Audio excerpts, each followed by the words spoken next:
Hello again. We're going to continue our story in Genesis. If you remember last week, we talked about that Adam and Eve had been created by God and they had the opportunity to live forever in the Garden of Eden, but they made the choice to follow the promptings of the serpent. And by doing that, they ate from the tree of the knowledge of good and evil.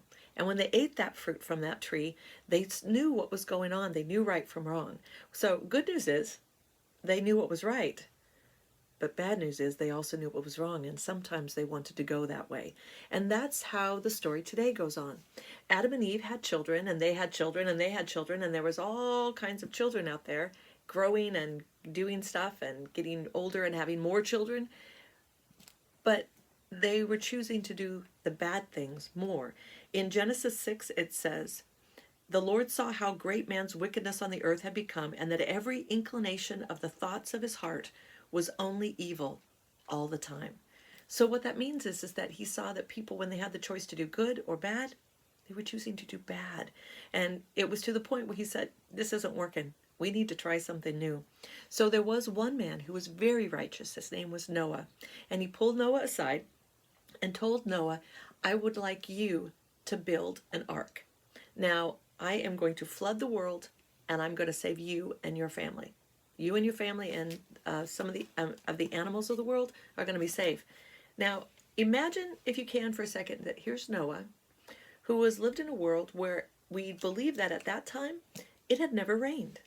It was like a terrarium. We talked about from day 2 of Genesis that it was like this big bubble of water that was around the earth, and that they hadn't seen rain before.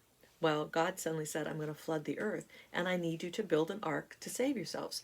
Now, if you had never seen a boat, it would be rather hard to know how to make a boat. Well, God gave Noah all the directions, and it took a long, long time for him to build it.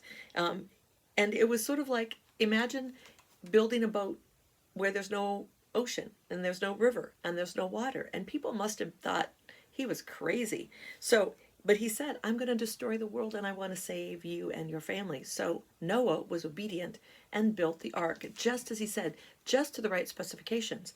And we know that those specifications made the boat not like the big boats we see now with the curved bottoms, the bows on the, and just the way that they're built, but it would have been more like a big package container, because the whole point was to have a safe warehouse for Noah's, his family, and all the animals. And God was going to be the pilot of the boat. Noah didn't have to steer it. He just had to build it and be faithful. So imagine how afraid Noah must have been to do that. And when we are afraid, we need to remember that God is with us always, and God has us in his hand. Sometimes I talk about the fact that if we have Jesus in our hearts, God holds us in his hands. And that's what he was doing with Noah. He was taking care of him and making sure that he was going to be okay. Noah did the right thing, and we can do the right thing too, even when it's scary. So being afraid isn't the problem, but not doing the right thing is. So we're going to be brave and do the right thing. And I'm going to let you practice that today by doing something that might be a little frustrating, but I think you'll have fun with it in the long run. Is I gave you some paper, and then on that paper, I also gave you, with that, I gave you some Post-it notes. And what I wanted to do is to use those Post-it notes as if they're almost like boards or bricks, and you can build your own ark or your own warehouse for the animals. And next week, we'll talk about what happens with that. I also gave you a snack today that to me sort of looked like maybe this was the way the ark was built, that it was about these kind of dimensions, that it was a big warehouse, and the fact that it's Rice Krispie treat with caramel and chocolate, that's always good too.